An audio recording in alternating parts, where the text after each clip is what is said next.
Hi guys, this is Atco.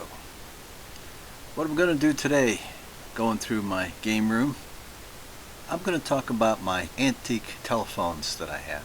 Not a lot, but I wanted to have enough in that game room that would kind of cover the main changes in the telephone units. It wasn't until the late 1800s that Alexander Bell invented the telephone. And by the end of the century, there were telephones that people could use. So I wanted to show you some of the different phones that I had picked up, have in my collection. Now you see back here's my area of my game room where I've got my Edison cylinders. You'll see right there, this is my oldest telephone that I have. This one was probably made around 1910, I would say. And it was what they call a candlestick telephone. Back then you could have a home phone, but it had no dial to it. So all you could do is pick up the phone and you connect to a operator, and an operator would switch you back to where you needed to go to talk to whoever you're trying to get to. So moving up to that, back in the early 1920s, they started working out where they had automatic switches where you didn't have to have an operator in order to connect you from one phone to another. And to do that, they did by having a number to use from one room to another. You didn't just call the operator system to call the connected person that you had. You actually had a phone number. And they started having these dials on here that would show one number for another. Now these were like this one that I have. Then it's still a candlestick, but probably around 1920, 1922 is when these automatic switches came out. And you could have a rotary dial to go from one person to another. Of course, in the early 20s, this was for the bigger cities. For a long time, up into the 40s, people were still connecting to an operator to connect from one house to another.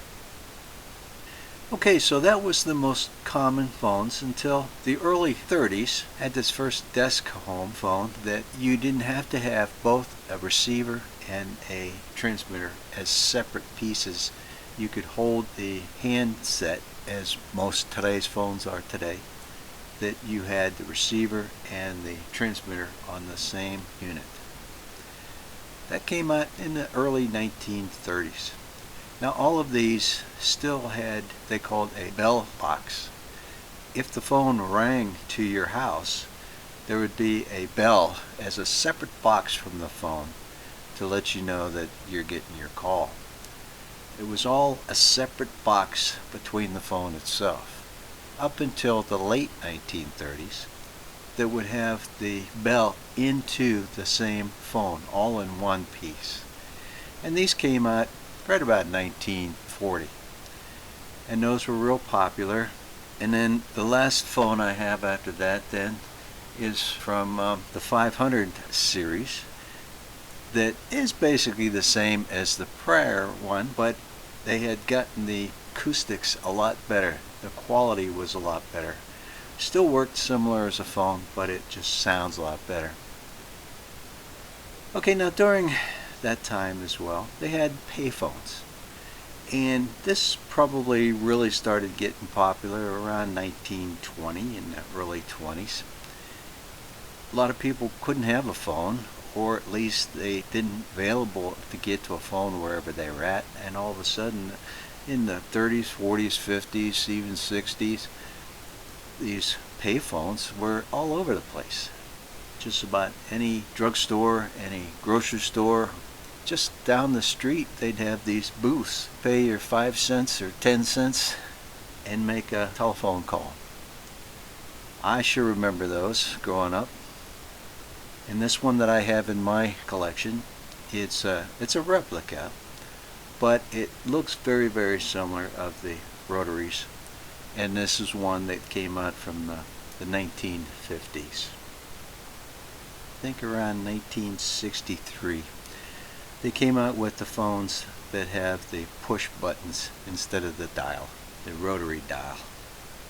I remember us having one of the ones we had back in the early 60s, and it was pretty cool not having to use the dial anymore.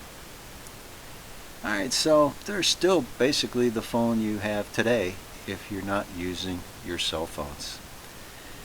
The cell phone today, came out earlier, probably in the 70s, but it was really into the 90s that it became very, very popular. Almost anybody could have a cell phone in their home or wherever, and of course now so many people today, they don't even have a regular old line number anymore. They do everything off the wireless cell phone.